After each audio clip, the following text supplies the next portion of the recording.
5,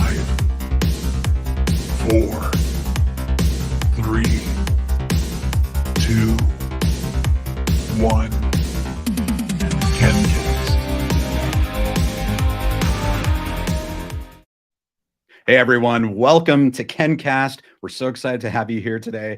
We've got some great discussion that's going to be happening. We're going to be talking about Terry Silver and Karate Kid 3 in the context of the great movie year that's 1989. And we'll get to news and your comments, and we're just really excited to have you here today. And I want to introduce a very special guest. You may have seen him before. You may have heard him before on his Last Row podcast. This is the one and the only Drew Rohaly. Drew, thank you so much for joining us today. Thanks for having me, man. It's great to be back as always. I always tell you your channel's one of my favorites, so it's an honor to be here talking to you and your amazing audience. So happy to be here. Thank you for inviting me. Well, it is an honor, and I'm also just a huge fan of the Last Row podcast. We'll be talking a little bit more about that coming up soon, but everyone check out the links in the description. That will bring you to the Last Row podcast, and you can hear more about Drew and his movie analysis. Drew is also one of the original fans and experts about Terry Silver. So we on KenCast are always happy to have him here so he can lend us his insights. So Drew, so we are actually going, hi everyone. Hi. And I just want to say thank you to everyone in the comments. Keep that chat going, keep it respectful. We want it to be something that Miyagi would approve, respectful, polite discussion. We can have disagreements, and we always look forward to your thoughts on anything coming up. So let's talk about some news before we get into the main discussion. Let's talk about some news. KenCast news. All right. This is official, man. This is like really official now. It is. It's like I hope the news is as good as that promises. But okay, so let's talk about a video. So there is a video. Sorry, we'll actually get back. All right. Bobby, right? I made this video. Some of you may have seen it about Bobby. Could he beat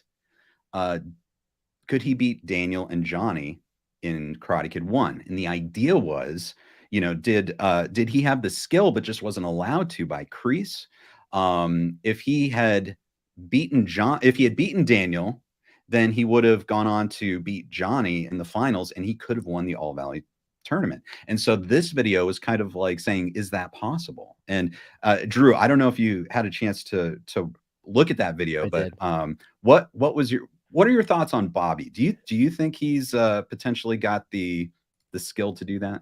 I do, and I think your analysis broke it down when you talked about the spinning kick. Like, it was clearly showing the type of martial arts skills that Bobby has. And I think when you look at it and the way that you like almost pulled a Sherlock Holmes here, because you went and really broke it down. So great job on the video. And when you think about the way that Kreese favored Johnny, you got to wonder how much more behind the scenes was going on that maybe kept Bobby from shining a little bit more. And right. I think, as you eloquently stated, he clearly had the talent, and I think he could have done a really good job in the tournament had he not been, put aside a little bit more for Johnny, and Kreese favored him. It was pretty clearly obvious based on your analysis. I thought you did a great job. Well, Drew, thank you very much. And do you know who else agrees with you? Ron Thomas. Yes. The actor who plays Bobby. Check this out. Brilliant analysis by Kennergy Cole. Don't mean to brag, but there was actually a lot of controversy about that. Not everyone really agreed with that, which is great. Everyone has their different viewpoints, but in this case, it was kind of cool that the actor who plays Bobby actually kind of agrees with this, and he's also a 5th degree black belt. So he's actually a real fighter. So it helps with these fighting videos sometimes. If you have that, I just want to point out now, this is John Donnelly responded. Now this comment is a comment that I received quite a bit. Like, a lot of people have this. So we know Bobby got DQ'd in the 1984 All Valley tournament, but didn't he lose to Johnny in the finals in 1983? Right? If so, I'm not sure how you can make the argument that Bobby could have taken Johnny or LaRusso, which Drew, I mean, that's a point, right? People think, well, Johnny won. He won the year before. So, wouldn't he win again? I have some thoughts on this, and I don't know how many of your audience are sports fans, but I'll use the analogy. Like, I'm wearing a football shirt today, so Eli Manning beat Tom Brady in the Super Bowl twice, right? So I don't know how many times that would happen out of 10 times. I mean, we got 2, but even Tom Brady goes down, and he's the greatest of all time. So I'm not saying Bobby is Tom Brady here, but clearly he had some skill, and even if he did lose in the finals, it doesn't mean that Bobby couldn't have taken him again. That's only one scenario out of multiple. And maybe that you could call the second time, I guess, but I don't think that's clear evidence that Bobby couldn't have won, in my opinion. I think it could have. I think they were more equal than people would think. Right. And, right. And that's a really great point. And the idea also that Bobby got to the final. So he was like top 2 of the entire tournament with Johnny. I mean, obviously he was really skilled and stuff. But who else agrees with us? Ron Thomas. Check this out. This is fun. And then Ron responded to this guy. Obviously, you're not a fighter. If you were, you would understand just how easy their argument can be made. And so, which is fun. It's all in good fun and stuff. But it's kind of cool that we kind of have some validation, regarding Bobby from Ron Thomas, Bobby himself. So anyway, I thought that was kind of cool. It's cool that he not only did he watch your video, he clearly agreed with what you were saying, and it's pretty awesome that Ron went out and actually was able to even interact with the fans too, which is cool, even if people disagree. But man, I don't know if I want Sensei Ron Thomas coming at me on Twitter. I know it's you got to be careful, right? You got to be careful if you reply to him. He's going to come at you with truth. Truth bombs. Truth bombs, absolutely. So we've also had actually there's some other stuff, some exciting stuff I want to tell you, Drew, and everyone watching. This week on Friday, it's my birthday. But happy birthday. Oh, thank you. But there is an amazing opportunity. I am going to help Peter at Cobra Kai Companion Podcast, and we're going to be at Paley Fest.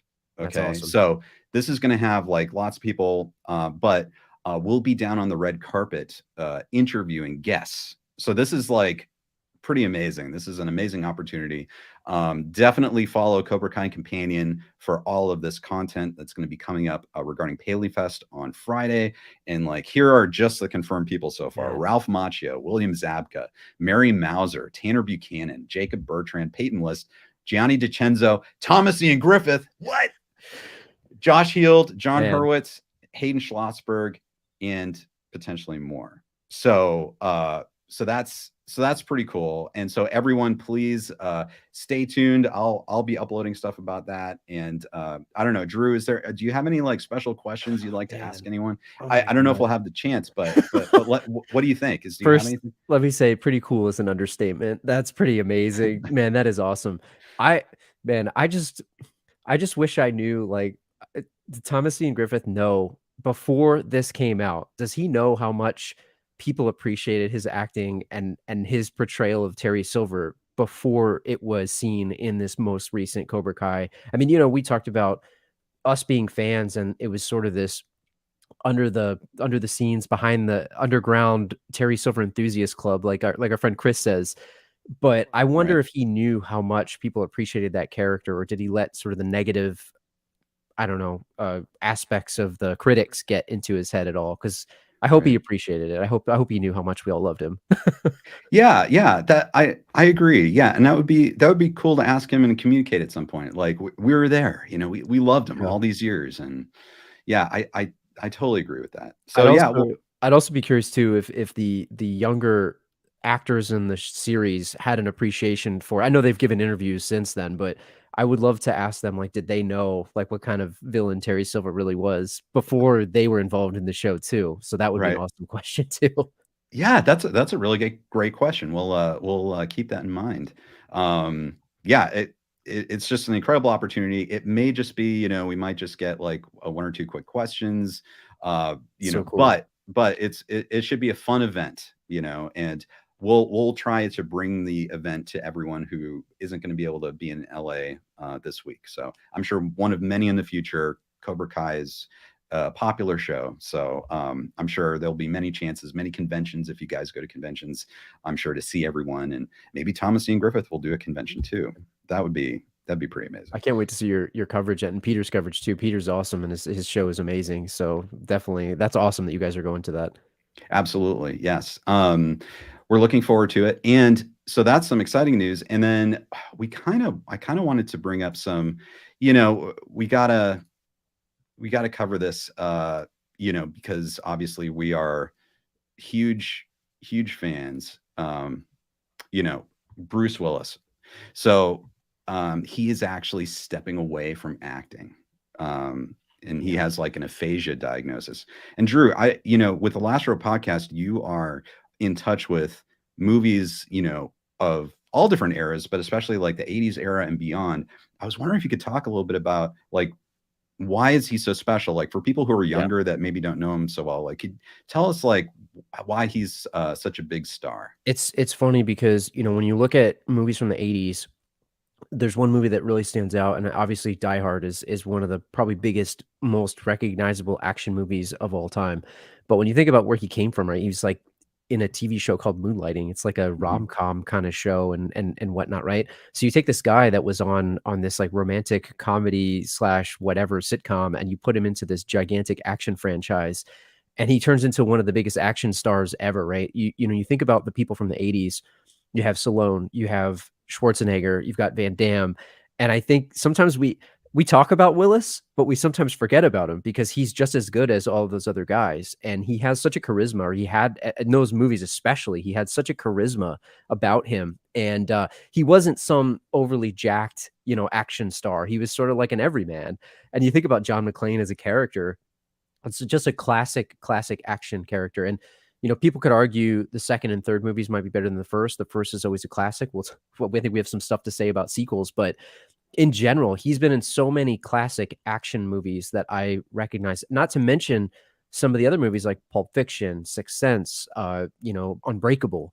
He's just a fantastic actor. And I don't know, sometimes this celebrity news doesn't affect me too much, but seeing this and knowing what, you know, him and his family must be going through, it's a tough thing, man. And I know there was a lot of press recently sort of putting him in the Nicolas Cage character, where it's like, look at all these movies that this guy is doing and he's phoning it in, and nobody really knew what was actually happening behind the scenes, which makes it a little bit more impactful too. Whereas people may have judged him for, he's just trying to get a paycheck, he's just trying to do this.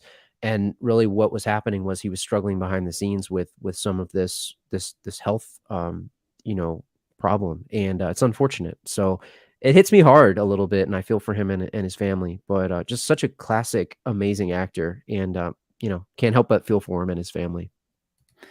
I know. I totally agree. He was one of those rare stars, I think, that like you said, it wasn't just like some muscly action hero. Yeah. He just brought pure humanity to all these roles. He's like this everyman that was put in extraordinary situations. And Exactly. it's just so, yeah, it's sad. I don't know what the treatment is, if there is any treatment, if there's hope that, you know, for recovery at some point, but I hope that's possible. And I think I read that we might have one or two more movies from him coming still. So that would be great to have those movies. And this is, look, Cecilia actually mentioned, Drew, to your point, he said that he was surprised that there were still Terry Silver fans.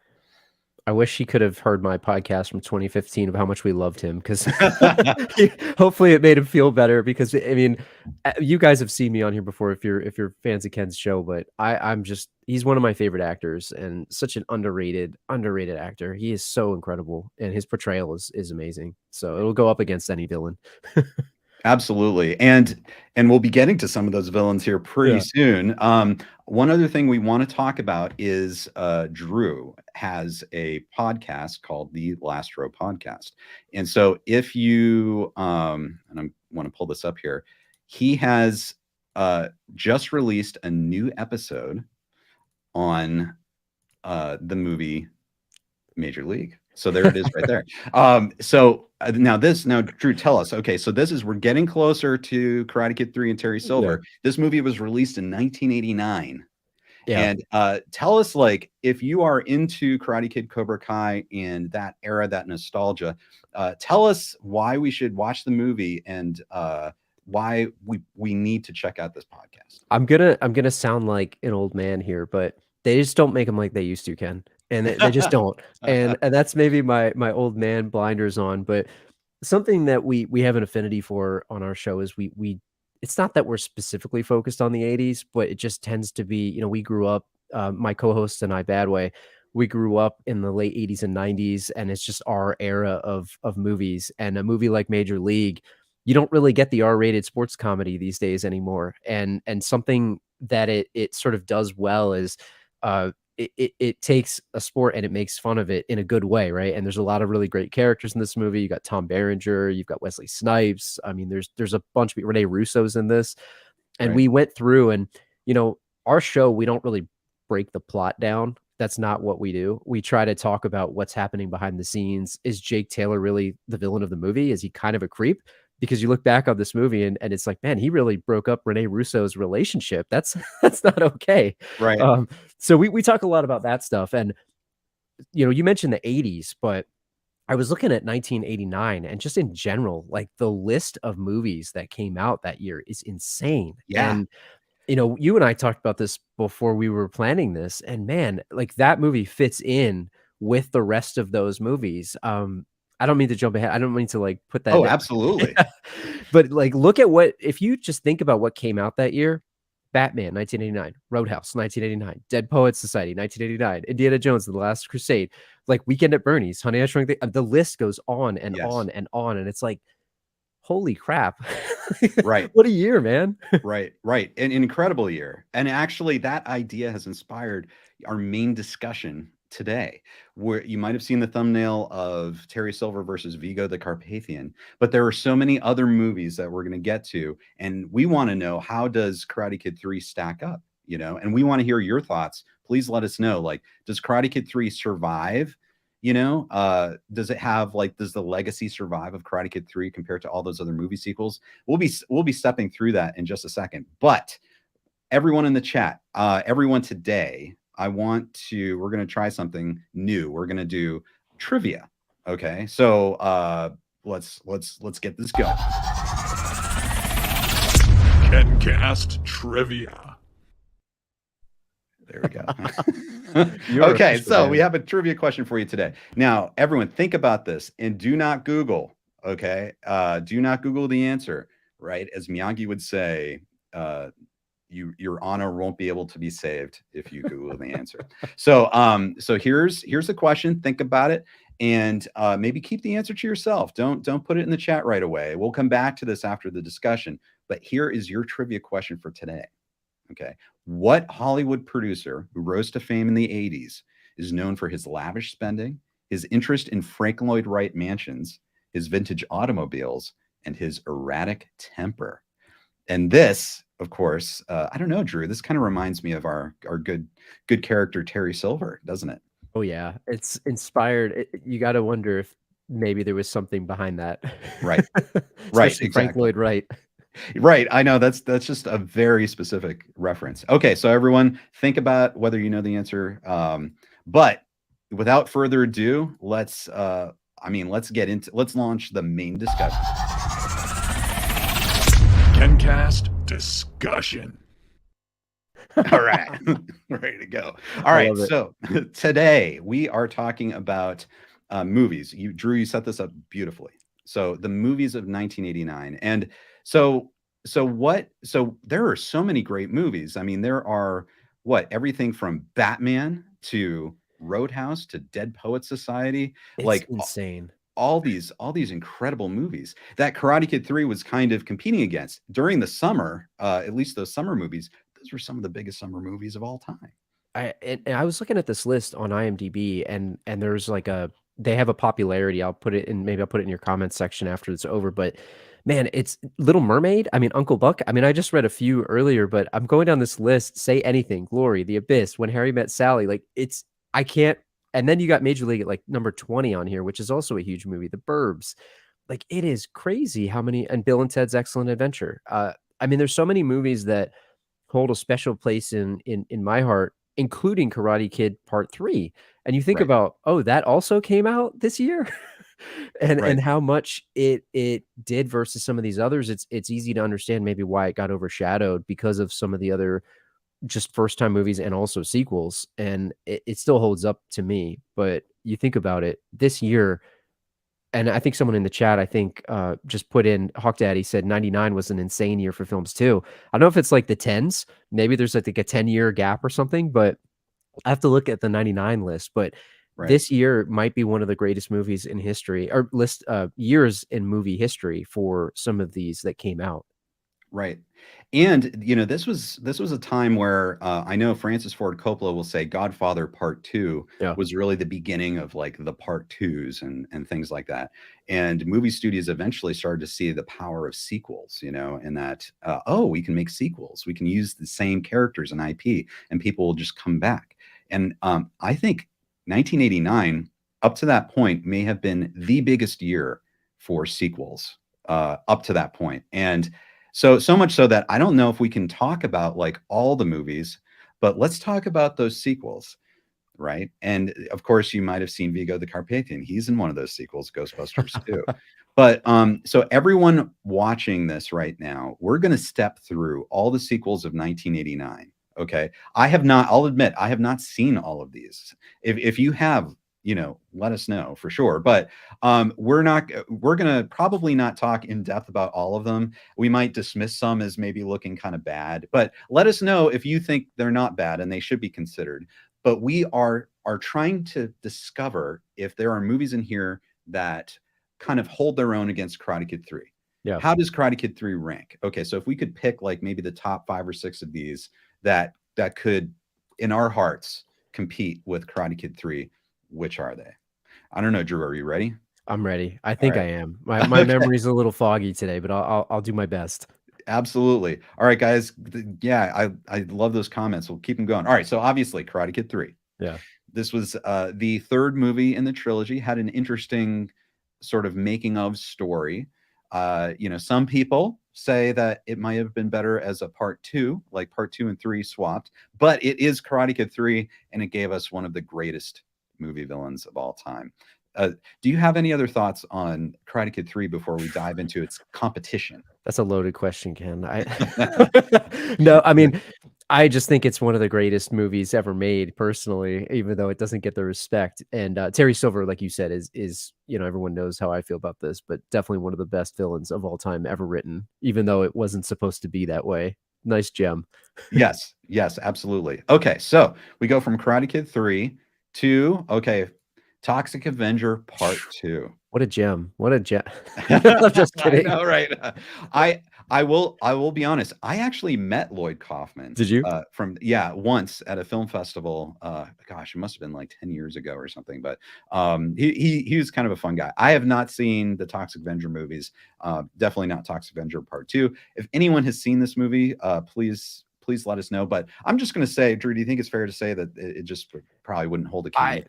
Yeah, I mean, I don't know how the Toxic Avenger would fare in a fight against Terry Silver and his expert martial arts. So I don't even know. I mean, maybe he has some powers that I'm not aware of. I saw the first one or parts of the first one, but I've never seen the second one. I don't think we have to spend too much time on this one.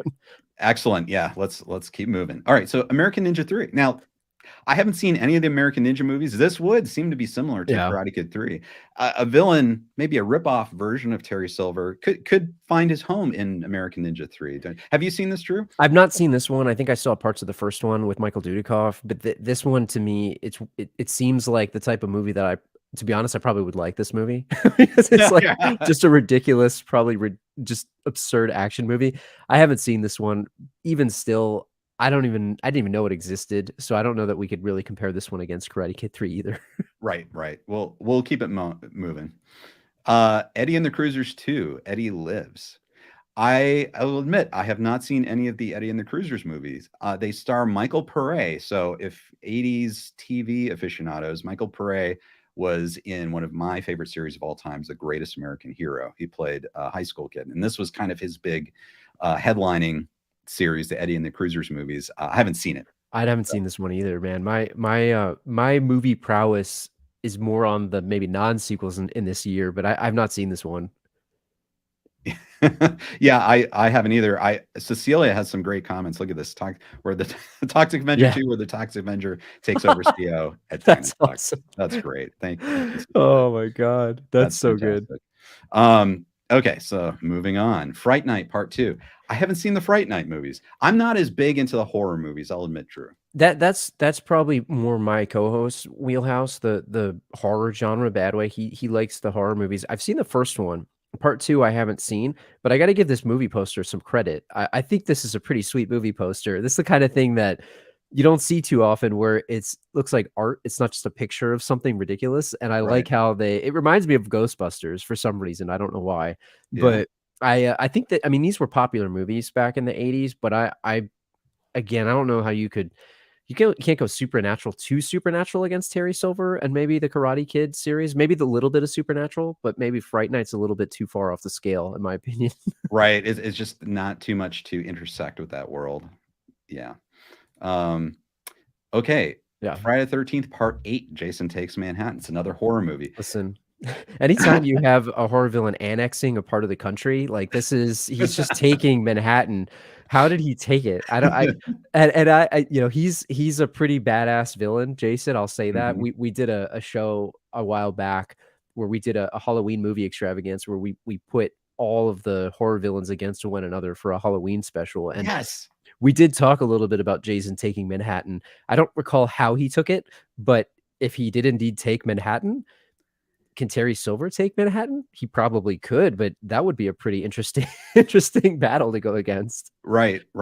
Yeah, if I saw this movie, it was so long ago and so unmemorable that I don't quite remember it. I want to say vaguely that the disappointment was that most of the movie was nowhere near New York and it was just at the end or something like that. But I don't know. Yeah, I'd love to see Terry Silver go up against Jason. I think Terry Silver could take Jason. Yeah, I think he could. I think so. I think he could too. Terry Silver knows how to disarm somebody, and Jason's got knives and stuff. So Terry Silver will just disarm him, and maybe he'll do something. I think Terry could give him a run for his money. Yeah, I totally agree. The Fly 2. The Fly 2. The Fly 1 is a movie that I remember my uncle showing me when I was a kid. And it was one of those movies that I probably shouldn't have seen when I was a kid because it's so disgusting. And it's just, I've not seen this one. But the fact that Eric Stoltz was in this, like, I didn't know that this movie existed. I mean, this is one of those sequels where I like to think it was probably direct to video. Like, I can't imagine that this came out in the theaters, but maybe it did. But Eric Stoltz wasn't a nobody back in '89. I mean, he was a decent actor. Right. You know, he's famous enough. Have you seen this? I've never watched I haven't seen it. I have not seen The Fly 2. Yeah. No. I've not seen this. I don't know. And I guess if somebody turns into a fly, could they fight Terry Silver? I don't know. Right, exactly. Tricky question. I'm kind of wondering if Mr. Miyagi or Daniel would be a better nemesis with the chopsticks, right? Yeah. Fly with chopsticks. Yeah, that's a good callback there. Yeah. We'll move on. Nightmare on Elm Street 5. I know I've seen this. Have you seen this, Drew? I have. And this one, it's not good, but I kind of liked it. When you start getting out past like a trilogy and you're in quadrilogy, and I don't even know what a fifth one is called, quintilogy, right? Whatever the heck it's called. You really start to get into is this really good, or are they just trying to print some money here? They know, like you mentioned, they figured they could make another movie, get people's butts in the theater, and now they're gonna get people off of the nostalgia factor. But Freddy Krueger, if he's in your dreams, something about that is a little menacing. And you could argue that Terry Silver got into Daniel LaRusso's dreams because he was psychologically tormenting him. Right. So when you think about Freddy Krueger as a psychological manipulator, he's got some similarities to Terry Silver. Again, he's supernatural, but maybe they have the same techniques here. Right. Well, now let me ask you this, Drew. If Freddy tried to haunt the dreams of Terry Silver, do you think Terry Silver could take on Freddy Krueger and mess with Freddy Krueger in Terry's own brain? I feel like you don't want to be in Terry's brain. There may be some some unofficial canon where this is actually happening, and that's what's causing Terry to be the way that he is. He's got so many internal struggles. Maybe Freddy's in there wreaking havoc right now to the point where where he's just so tormented that that's why he's unleashing. But no, to answer your question, that would be a movie that I would pay to watch. I would pay to watch that, especially the acting job by Thomas Ian Griffith. I would love to watch that. Oh, it would be absolutely great. Here's Hawk Daddy says Nightmare 5 is aesthetically awesome. Yeah, I remember the look of this being really, really good. Like they put thought and money into that. Okay, Fletch Lives. Okay, so this is Fletch 2. If big Fletch fan. Does anyone even nowadays know what Fletch is? I've seen the first one, but I've not seen this one. And I love Chevy Chase. Like he's one of my favorite actors, especially from that era. But I've got to be honest, I've never seen this. Like I'm a big 80s fan. A lot of these sequels, they're big, but I've not seen them. Right. I think this is one, if I remember this right, he goes down to like a plantation, like he's a private detective or something like that. And he goes down to a plantation. And this is kind of, I don't think this would date well. Yeah. I think this would be kind of offensive today. I don't think it, I don't think it's a classic in any stretch of. Okay. So here we go again. Halloween 5, like you said, Drew, we're into number 5. So I think this is, Halloween fans, let me know, but I think this is kind of like on the lower end of Halloween movies. Yeah, I mean, Michael Myers is I believe that he's a real person. I think we talked about this in the show that I was mentioning earlier. I believe he's not as supernatural as like a Jason, where Jason's like swimming on the bottom of the lake, but Michael Myers is pretty tormenting as well. The 5th one of this though, the Revenge, like didn't he have revenge 4 other times at this point? So I'm not to dump on the movie, but right. It's like Michael lives and this time they're ready. I guess they weren't ready 4 other times. So right. I know. I'm curious to see this sometime. I just want to see where we get to with Michael Myers by number 5. And I know that there's a 6, and obviously there are many more after that, but the new ones are actually decent. I would say some of the remakes, they've done a decent job, where some of the reboots of these kind of series don't do it well, but I mean, it's a formula. But I think that when you think about horror movies in general, and this isn't to dump on them, but I think horror movies are like action movies where the movie itself, you kind of come for the genre. And if it's good or not, okay, but you enjoy it. My co-host Badway, he talks a lot about when he worked at Blockbuster back in the day. There was a lot of people that would come in and just rent a lot of the VOD or the VOD type horror movies because they were huge fans of the genre and they love them, right? And I'll watch, like we were talking about American Ninja 3 or whatever it was. Like I'd probably watch that, and a horror fan may say, well, that's a piece of crap. Whereas this movie is, it's gold. And I think maybe there's a lot of similarities between the action genre and the horror movies. I just probably gravitate more towards the action movies personally. Right. Yeah, me too. And maybe someday I'll take another look at the horror movies. But well, I'm gonna guess though that this probably is not on the level of Karate Kid 3. I can't put it there. Now, Police Academy. Now, this is I did enjoy these quite a bit when I was young. The Police Academy movies. Did you ever see the Police Academy? I did, movies? and these are another one. These are another set of movies or series that I go back. I used to visit my uncle in the summer, and we would rent like one of these for just the summer. We would just watch these throughout the the vacation. And I like these movies. When you get up to 6, I'm not such a huge fan. Right. I think, what was it? 7 is Mission to Moscow, and that's definitely not good, but somehow I still enjoyed it, but it kind of sank the franchise. Right. But I'm surprised they haven't rebooted this yet. Like, why wouldn't they reboot this? They rebooted Chips and other series. I'm surprised this hasn't come back yet. Yeah, it just seems like if you have some talented comic actors, you could really just make this a fun, a reboot, like you said, like bring it back. Yeah, I don't know. But again, yeah, I agree. Police Academy 6 just isn't on the same level as Karate Kid 3, I don't think. And Star Trek 5. Now, I'm a Trekker. Are you a Trekker, Drew? I'm a casual Trekker. I enjoy the movies, but I definitely don't have a deep knowledge of it. And I've seen this, but it's been a long time. I just remember being I guess a fan of it because I liked it. Right. I just been a while since I've seen 5 in particular. Right. Yeah, now this is of those like original crew movies, this is commonly regarded as the worst. Like people don't like it as much. Yeah. And I think for me, like I have a soft spot. Like if I'm a fan of something, like if I'm a hardcore fan of something, I always have a soft spot, even if a movie has been like not reviewed well or whatever. I still kind of love it. It's in a way. So this is one of them. Obviously, it's not the best Star Trek movie, but I think it's for fans, it's a good one. But I don't know what, maybe that's still not quite on the same level as It's Karate Kid it's 3. hard because you start adding in space and science fiction. And has Terry Silver been on the Enterprise? Probably. I mean, could he? He could probably wreck some stuff on there. But Right. you mentioned something that is really interesting, I've talked about this before to some of my friends. I don't know if it's when you're such a huge fan of something and it's coming out and there's all this anticipation for what it's going to be, Mhm. and then it doesn't meet expectations. People get really upset. So I'll look Yes. back and I'll use a series that I'm a huge fan of, like Batman. I'm a gigantic Batman fan, Yes. and comic book in general. But when you think about some of this stuff coming out, you think about, okay, Batman and Robin. Mhm. Objectively, it's a pretty terrible movie. It's just not very good. But it exists, and we can go Right. back, and if you don't like that one, then you can watch Batman 1989, which is what I do. But there's something nice about having these movies, even though they're not good, you can still go back and watch it and pick something from it. Like you said, I'm Mhm. one that tries to look at the silver linings and stuff. I try not to dump on a bunch of movies. Like we make fun of them in just fun. But in general, I'll pretty much watch anything and I'll pretty much enjoy anything on some level. I don't know if that's what you meant, because I think you would probably agree, Yes. right? That's exactly it. Yes, you put it perfectly. I totally agree with that.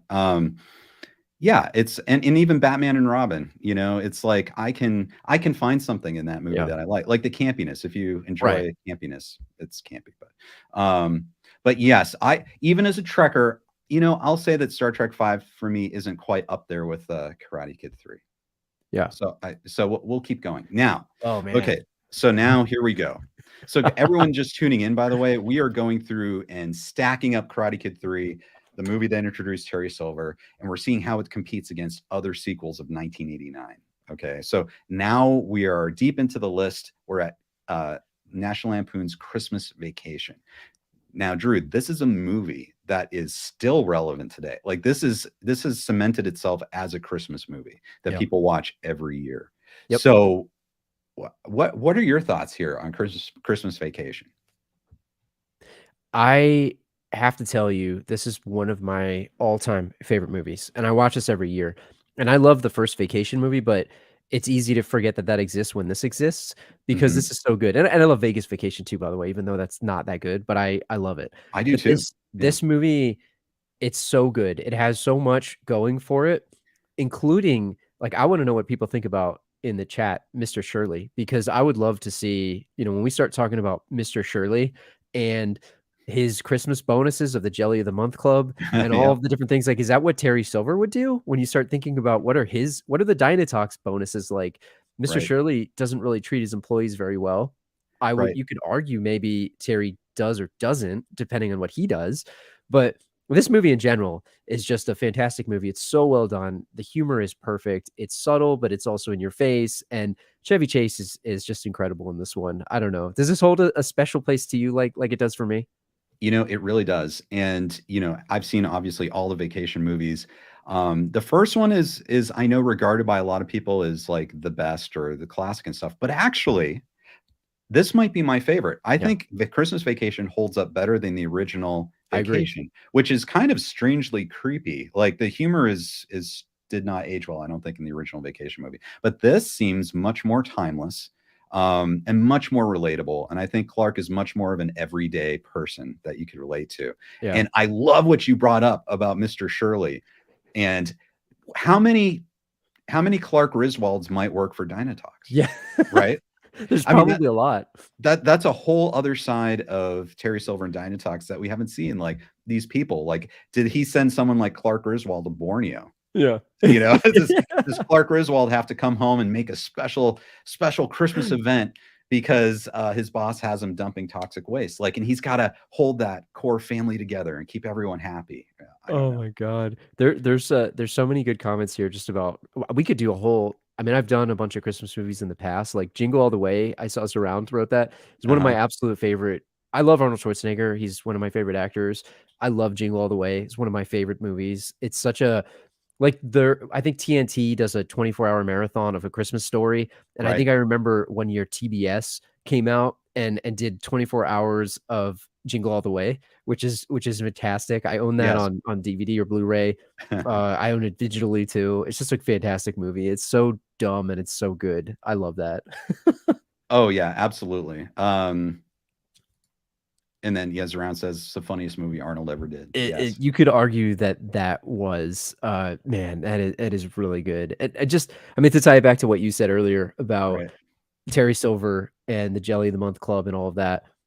I would love to see, what Terry Silver could do against Mr. Shirley. Could he poach employees? Is he gonna be for remote work in Right. 2022 here? Is he gonna Right. what is he doing for his employees? That's what I want to know. Absolutely. Oh yeah, absolutely. And check this out. This Jingle All the Way. Cecilia says, I saw part of Jingle All the Way being filmed, but I was too shy to That's talk to awesome. Arnold Schwarzenegger. Saw him from 100 feet away though. I'm That's jealous. pretty cool. What Yeah. part of the movie, Cecilia, if you could write in the comments, what part of the movie did you see? Because I mean, I have a photographic memory of that film, so I'm curious what part you saw. Yes. And talking about Clark was Griswold and Dinotox and Terry Silver. Terror Bear doesn't even treat Ken well. Thank you, fan of Jesse. Check out Cobra Cole if you haven't seen it. Absolutely. There you go. And let's Cecilia, please let us know what part of the movie you saw being filmed, and we'll move on. Okay, so this we'll maybe keep this in the top tier. Christmas Vacation. Okay. License to Kill. Are you a Bond fan, Drew? I am, but I haven't seen the old ones as much. I've Mhm. seen like the Sean Connery ones, but then this sort of the middle where you got Timothy Dalton, I haven't Right. seen as much. Like they're good, but I've seen the Connery ones and the Roger Moore ones, and then I've seen more recently. Like I actually like Pierce Brosnan, like GoldenEye. Mhm. Maybe it's because of the video game, but I love GoldenEye. Some of the other ones like Tomorrow Never Dies are not so great, but I like the new series. And in fact, the newest movie I recently watched, and I thought it was fantastic. The Daniel Craig series ended, I think, with a pretty nice bang there. But this one in particular would be interesting to see how Terry Silver could go up against James Bond. Could James Bond take him down? I think he could, but that would be tough. That would be tough because Terry Silver could be a Bond villain. He really does come Yeah. across as a Bond villain. I mean, he has the sort of cartoony evilness with, he runs a toxic waste company, a disposal company. So there's a lot of similarities to Terry Silver and the Bond series. I think this is a good one maybe to compare. Right. I just want to point out real quick, Cecilia replied, they were filming the parade scene near There you go. high school. There you go. That's awesome. That's St. Paul. That's awesome. So cool. Yeah, thanks, Cecilia. So License to Kill. Yeah, this for me, I'm a Bond fan, and this is kind of an odd movie. Like it is. Sometimes you watch it and it's good, and sometimes you watch it, you're like, I don't know. It's kind of got a very different feel than the other Bond movies. It would be cool to see Terry Silver in a Bond movie. I don't know how I'd rate this to Karate Kid 3. The only thing I could say is for me personally, it doesn't hit that same nostalgia level as Karate Kid 3. And I don't know if it does for many James Bond fans either. I don't know if a lot of fans would put this in the upper echelon of Bond movies. I don't know. If you're a Bond fan, let us know. But I don't know. Should we keep this in consideration? I'll leave it up to you. I probably would dismiss it maybe just because it's your call. Yeah, let's dismiss it. I don't think people think about it that much anymore. Lethal Weapon 2. Okay. One of the best. So first off, I just actually did a podcast on Lethal Weapon 1, and 2 is the one that introduces Joe Pesci. And I got to tell you, man, this movie is so good. This movie, the whole series is fantastic, and I'm a huge action fan, as we were talking about.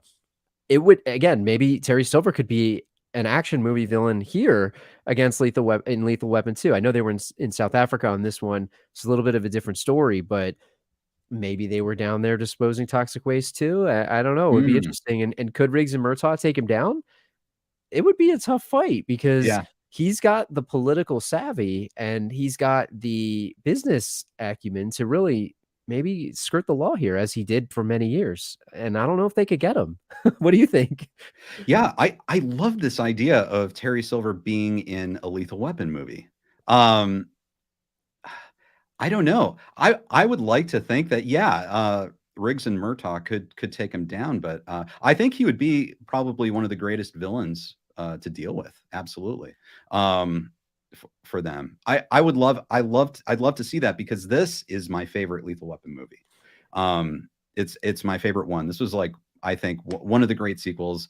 One of the cases where the second movie is better than the first one. Yeah. I think, just for I me. would I mean, agree. the first one's good, but No, I would agree. And recently when I watched the first one, I was kind of remembering, like, it was just when I watched Major League the other day. Like, I've watched Major League 2 probably the most, and it's one of those rare instances where maybe people wouldn't think it's better, but it kind of is, in my opinion. This is the right, same thing. I agree with you in that it does a little bit more. The first one's a really simple movie, and Shane Black is a genius screenwriter too, so, right. like, you gotta give him credit for the script in the first one, but this one is fantastic. And, I saw Detective Bat put in the chat, Terry Silver versus Riggs in a fight. Yes. Man, if you look at the end of the first one, he fights Gary Busey, I think, in the Mhm. rain in their yard. That would be a good fight. I would love to see Terry Silver take on Riggs. I Yeah. think Terry could beat him, honestly. I really Yeah. do. I I think he think so would. too. Yeah, I think so too. It's interesting because Terry Silver, is imposing and very skilled, and then of course Riggs is kind of fearless. It's like raw. He's kind of, that's it. He just throws himself into it. I would love to see that fight. Yeah. This one I think you could consider in the list of, like, this is a legit good sequel and a Right. legitimately great movie.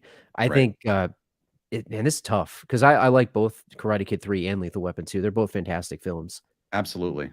Yeah, I agree. We got to keep this on that level.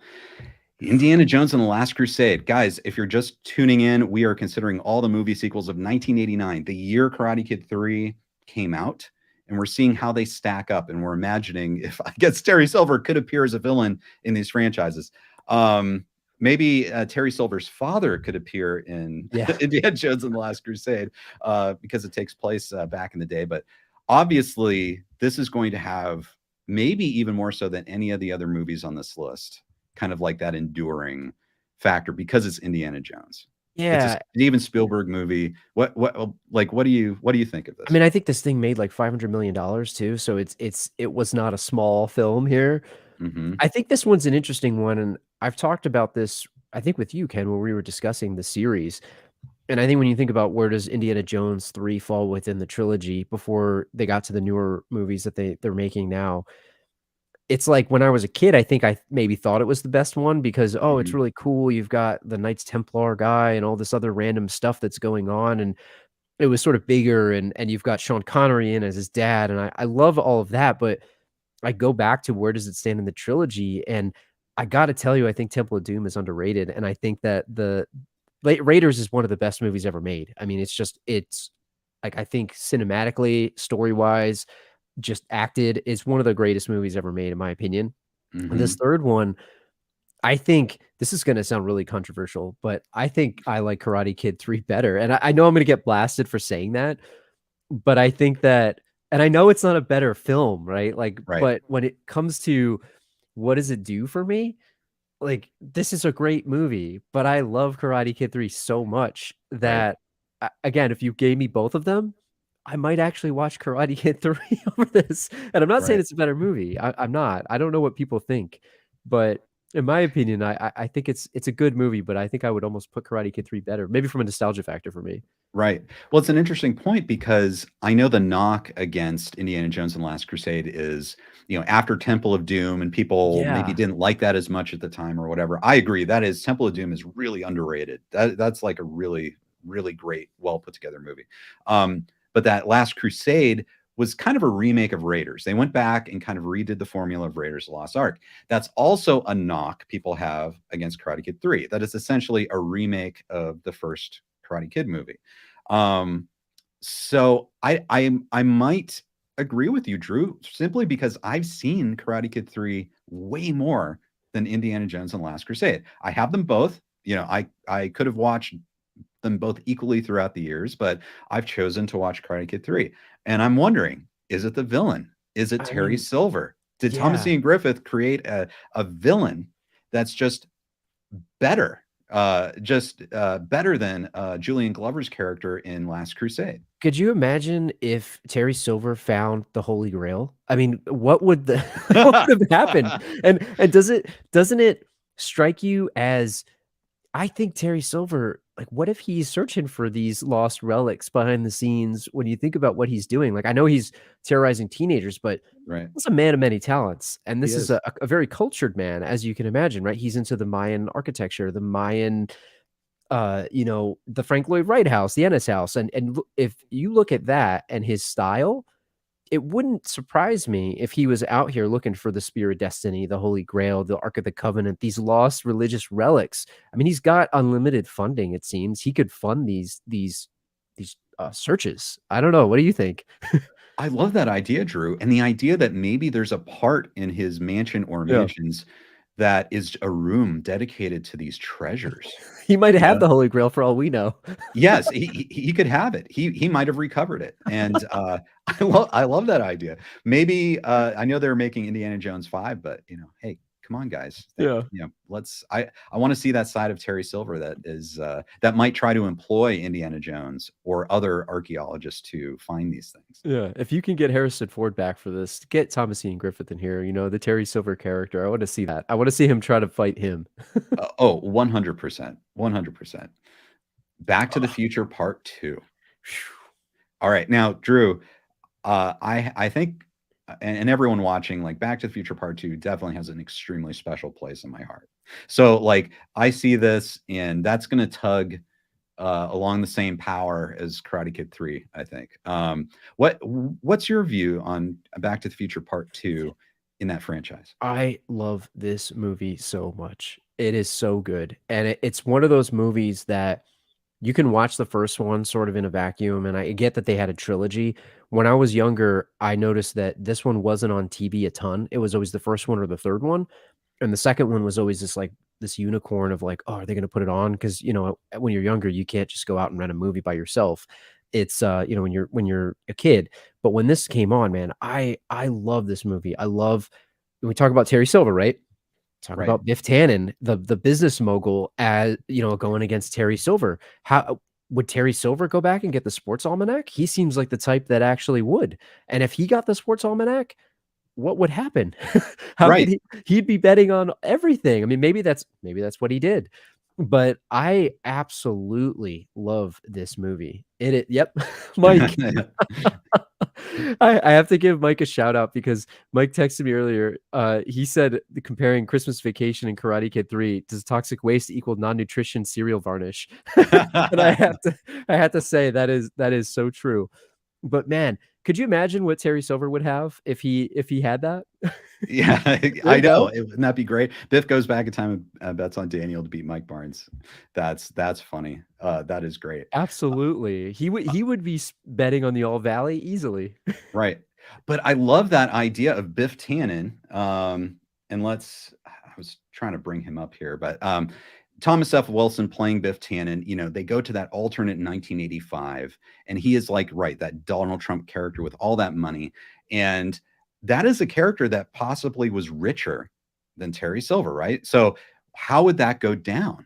Like that could be a face-off, like Terry Silver versus Biff Tannen. And Biff Tannen, I don't know, they're both pretty ruthless, but Biff Tannen can be like he's pretty evil, and he's got a gun. Yeah. As opposed to, Terry's fists. But you'd have to say, would you say that Terry Silver's probably smarter than Biff? I would agree 100%. That's what I was gonna echo in when you were saying that, because I think Biff is more like a brute. Like he's more emotional and he'll go by like heated emotions. Now he's smart enough to get where he got, right? I mean, right, but not that smart. Whereas Terry, he made himself into this giant business mogul, and you could argue he inherited the company from his father or whatever, right? But at the same time, he was clearly successful enough to be able to be out there getting away with some of the illegal activities that he was doing, and not to mention the fact that, he has that psychological manipulation where right. he's pretending to be, a regular guy for Daniel and Mr. Miyagi, whereas Biff's just going to be out there. He'll be out there outspending. He'll just buy all the dojos. He's not going to be subtle about his stuff, whereas Terry has such a subtlety to his actions that I feel he's smarter, in my opinion. I think he would outspend him too somehow. Right. Exactly. I know but it's almost like you still just want to see these two meet. Yeah, You know, that's true. I would love to see them meet. Okay, so finally, this is the last one. So we've been through 17 movies that came out in 17 sequels in 1989. Unbelievably, Ghostbusters 2. Okay, so finally, guys, if you clicked on this, you saw Vigo the Carpathian. We are here. We are at Ghostbusters 2. And Drew, this is a movie you have done a Last Row podcast on Ghostbusters 2.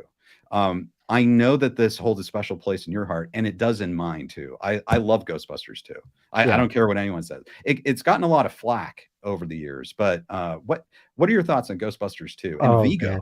We're gonna have to do like a 5-hour live stream on this one sometime, because I have so much to say about this movie. You can't see it, but over here, I guess, on the other side of my room, I've got a giant poster like the one Ken has behind him, but it's Vigo the Carpathian. And I used to live. I lived in an apartment with my my co-host at one point, and one day it was randomly on the wall when I came home from work, and he just has this gigantic Vigo poster in the living room, and it sat there for the duration of the time that he and I lived together.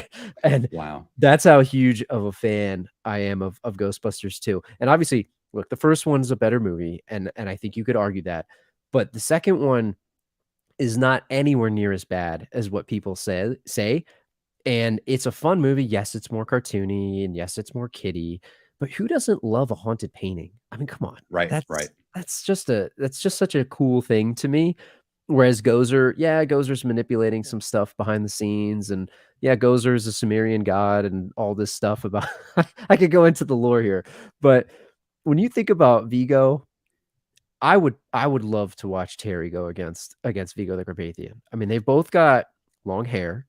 I think that Vigo could use a ponytail, and it could be wetter. His hair's a little too.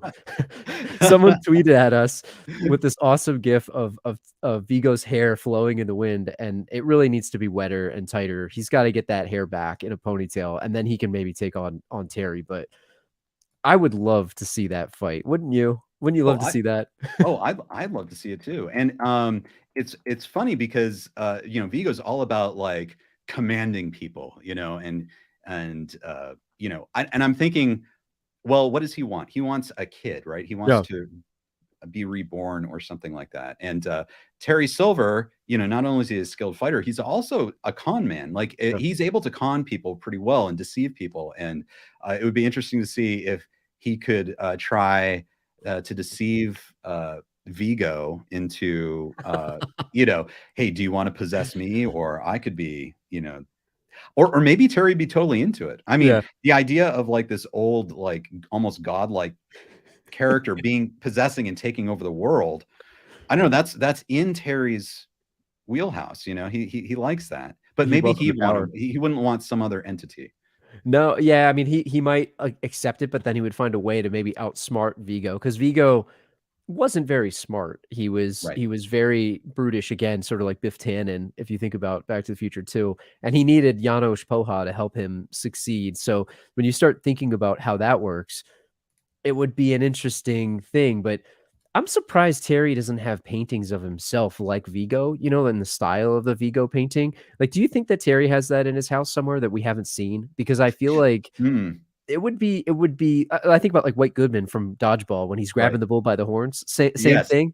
Yes. That's how I think. Oh, he must, like paintings, sculptures. Like I would think so. That's how Terry would see himself. Yeah. So maybe they actually share a lot in common. As a sequel, I don't think it's, man, I don't know. This is a tough one, because we talked about Back to the Future 2. Like, if I had to talk about the ones that really stand up against this, I'd say Back to the Future 2, even though I didn't say that, not Karate Kid, Indiana Jones was on the level, I still think that's in the group. And then this one, and it is pretty darn hard to rank these things. Right. Because I think Ghostbusters 2 is it's a special movie. And again, I think someone wrote in the comments, it's definitely not as funny as the first, and I fully admit that. But and it's a little a shame because I loved Afterlife, by the way. I thought it was a fantastic movie. Right. But I'm a little disappointed that people don't love it as much because it's goofy, but there's I don't know, there's something about it that just does it for me. I don't know. Right. Do you like it as much as I do, Ken? I don't I know. do.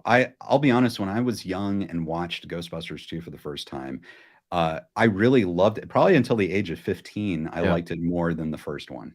I watched it so many times, and I think it's that maybe the humor was a little more cartoony, or maybe it was more accessible or a little younger. I don't know. Like the first Ghostbusters has this a lot of satire Yeah. on adult life and relationships and just stuff that's going to go over kids' heads, But when you become an adult and you just realize all the layers of humor that Ghostbusters has. Yeah. And then Ghostbusters 2, I don't think can compete with that, No. but it's still funny. I mean, you have these amazing actors in there. And it's similar to the first one, but I don't necessarily think it's a carbon copy. No. Like, I think it's a justified sequel. I love Ghostbusters too. Yeah. Um, absolutely. And speaking of, I wanted to show because you had mentioned this before. Here's the GIF. Yeah, there you go. So Quicksilver student Aaron, thank you you, so Aaron. much. We wanted to show that. Thank you so much. There's Okay. there's a hilarious picture. I don't know if you saw it of the actor who plays him like sweeping the floor. It was from like a behind the scenes thing, and it's like him in the full Vigo costume, just like sweeping the floor, and it's like the same hair, like just crazy hair. Give the man a ponytail, and then he can compete. That's all I'll say. Right, exactly. Well, we've talked. Was that the same actor who played who was in Die Hard? I don't remember. I don't remember either. Yeah, Um, it's a good question. So Drew, we've looked at all these movies, including Ghostbusters 2. How does Karate Kid 3 stack up? And even if like the ones that really tugged at us, let's say Indiana Jones, Christmas Vacation, Ghostbusters 2, Back to the Future 2. Yeah. How does Karate Kid 3 stack up? And everyone in the comments, let us know. Like these movies that we looked at, how does Karate Kid 3 stack up? Does it have as long a legacy now? Does it have as much nostalgia? Is it as good a movie? Yeah. I would say, man, it's so hard to rank these. So I'll try not to rank them per se, but I'll Right. talk about, to your point, the nostalgia factor for me is off the charts just because of what Terry Silver means as a character to me and how the character sort of endured all these years and he was such a cult classic villain. Mhm. And it built this following around someone based on such an incredible acting performance and the fact that maybe it was overshadowed by all these other incredible movies that came out in 1989, including some of these other sequels. And I'm not going to say, oh, that's the reason why it didn't hold such a great place, but you think about Back to the Future 2. I mean, it's the middle of a trilogy. So there's something about that holds a place because we talked about Empire Strikes Back the other day, I think when you and I Right. were chatting, and it's sort of like you can watch the first one or the third one to start or conclude the series, but the second one exists sort of in the middle. And it's also kind of a darker one too, in a way. You could argue maybe it's sort of similar to Empire, but from a nostalgia factor, that Back to the Future series is such a classic, and I think it holds such high regard with so many movie fans that it's hard to put Karate Kid 3 on that level for maybe the majority of fans. But I still think that for me, if I had to watch a couple of those, I might again watch Terry Silver and Karate Right. Kid 3. Christmas Vacation, it's hard to put that one on the level because that's such a Christmas movie, and it's like I'm gonna watch that every year no matter what.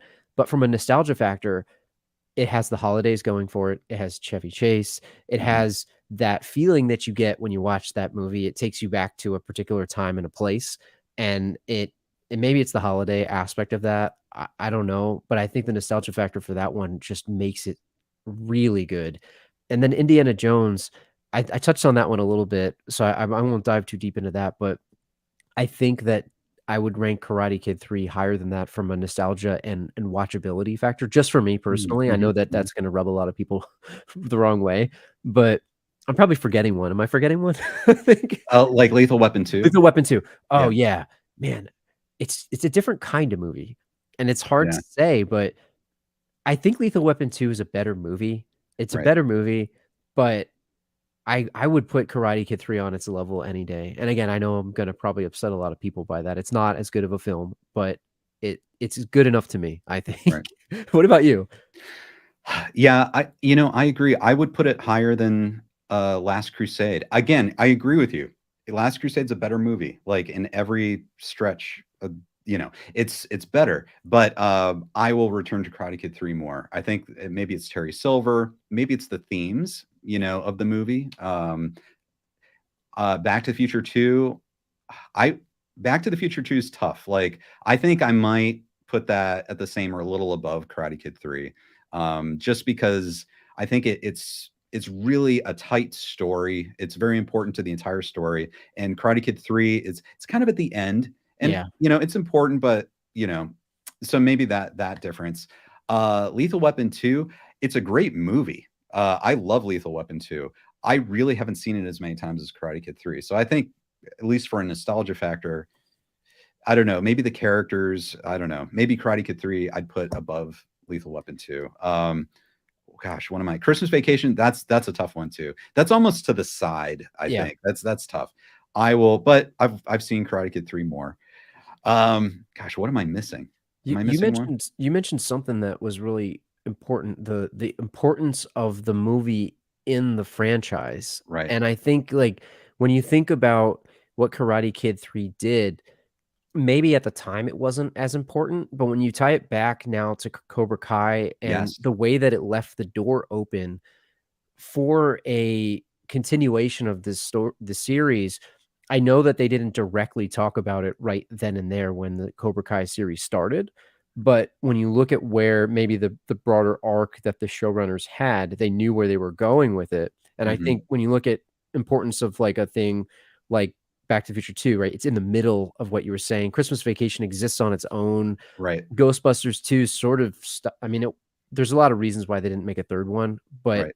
it didn't certainly help their cause Mhm. at the time, I guess, because it just, the way that it was received and whatnot. But I think that was a really important thing that you said, because when you look at Karate Kid 3 versus some of those other ones and the importance of it in there, maybe that helps us rank it a little bit differently. I don't know. Right. But I agree with everything that you said. I mean, especially what you said about Back to the Future too, because I mean, that's just such a good movie, and that whole series is just so good. It's hard to compete with that. It really is. Yeah. I mean, that's like the top trilogies in my pantheon here, just in Right. general.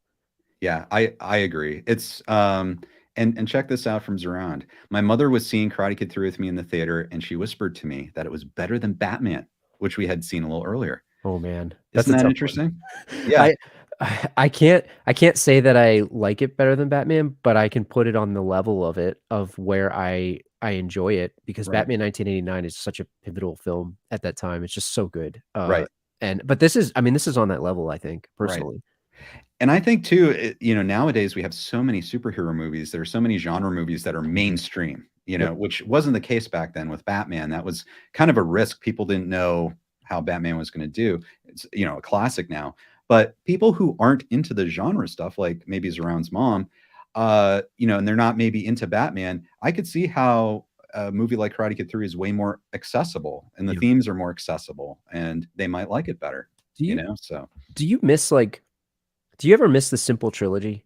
Because I think, it's one thing I enjoy the Marvel movies. I think they're fantastic, but something that definitely, as I guess you get older and you have less time, it's hard to watch every single one and keep up on every sideshow of like on Disney Plus and everything.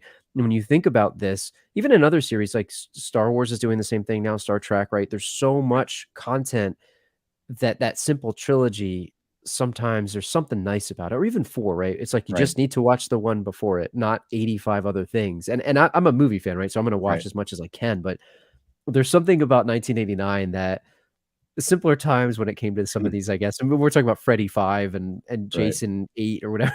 Like, Yes. it's like the same thing. I don't know. And like, I think it saw us around put in the chat, RoboCop and Predator 2. I think what was it, 1990 or something? I think those are the following year. Yeah. Yeah, yeah, yeah. Those are great movies. Predator 2 is so good. Danny Glover is so Yes. good in that movie. I mean, they're not great films. RoboCop is, I think. Right. But Predator 2, just a great movie. It's a fun RoboCop movie. 2?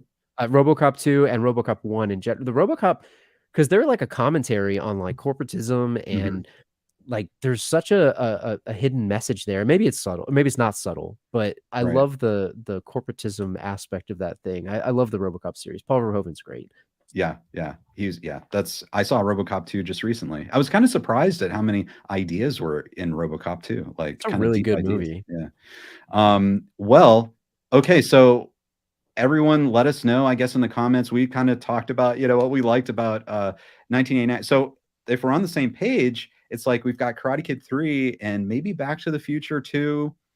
And I'm trying to think, was there another one, or is that kind of Ghostbusters 2? Ghostbusters 2. I think That's- those 3 are like the 3 that I would say. It's hard to rank them for me, but I agree with what you said. I'd put Christmas Vacation off to the side because it's sort of what it is. And then Indiana Jones, I just wouldn't put it in this list. I don't know. I feel bad saying that, but Right. No, I agree. I mean, and that's why you guys watch KenCast, because Yeah. you get the true alternate opinions on what movie fans really think. So, and just to wrap this up, we did have a trivia question earlier. So let's get back to that. KenCast trivia answer. All right. Here we Doesn't get go, old. guys. All right, so here's a question. What Hollywood producer who rose to fame in the 80s is known for his lavish spending, his interest in Frank Lloyd Wright mansions, his vintage automobiles, and his erratic temper? All right. Guys, let's talk about this. We'll give people like 20 seconds. If you want to say it in the chat, please put your answer in the chat and we'll reveal the answer in a little bit. What's going through your brain here? What's your thought process when looking at this question? Do you have an idea? Are you asking me or well, yes.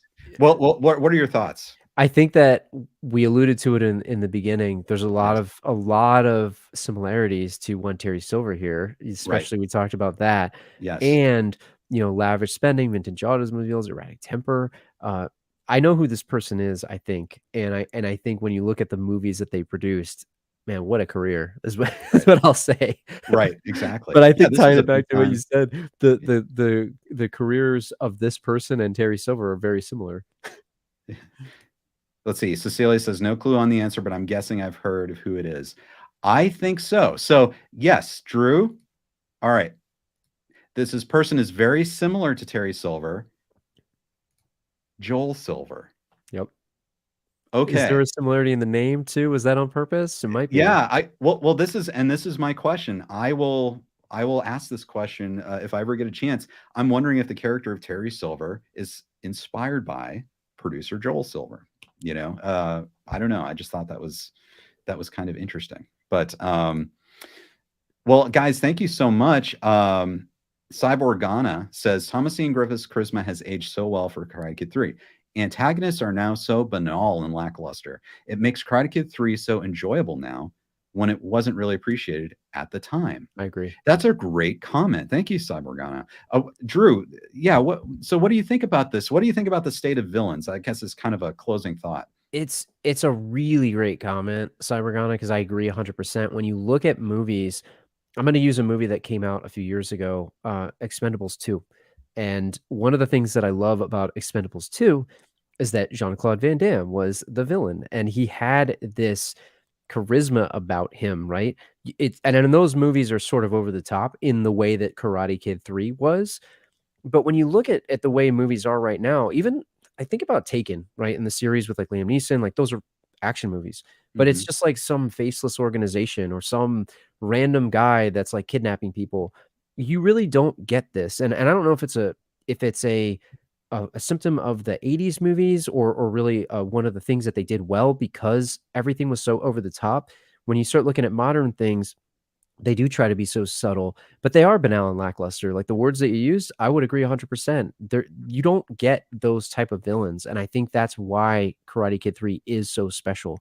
And they're doing it with Cobra Kai. Like they're giving him more subtlety and nuance, but they didn't take away some of the charisma and the craziness that he has. And I think that's why it's just so good. So I agree 100%. Yeah, I do too. I think that's a great comment. I lament that we like you said about Major League, they don't make them like they used to. Yeah. I don't know why. It seems like those are qualities you'd always want in your villains, and but I hope someday the public taste and the paradigm will get back to that, so we can see those great performances. But well, Drew, thank you so much for joining me today. It was so much fun talking about movies of 1989 and Karate Kid 3. And kind of as one last question, if Terry Silver did go up against Vigo the Carpathian, who would win? I'm gonna give it to Terry, man. I'm gonna think he's gonna find a way to outsmart him. I think somehow, Right. and he doesn't have a slime blaster, he doesn't have a proton pack, but somehow, some way, I think Terry's gonna find a way. Yes, I agree. Terry Silver would be the winner. Anyway, guys, keep it tuned to KenCast next time. We'll have some updates from Paley Fest. And Drew, again, it's a pleasure. Everyone, please go to Last Row Podcast. The links are in the description. Brand new episode on Major League. You can watch previous episodes on Terry Silver, Ghostbusters 2. I mean, just there's so many from that time. So thank you, Drew. Thank you so much. Thanks so much for having me, Ken, and thanks to everyone that tuned in today. It's always a pleasure to talk to your awesome audience and interact with some really great people. So thank you, everyone that chimed in the chat. Yes, thank you, everyone, for watching today. We love you. We appreciate all your participation, and we look forward to seeing you next time.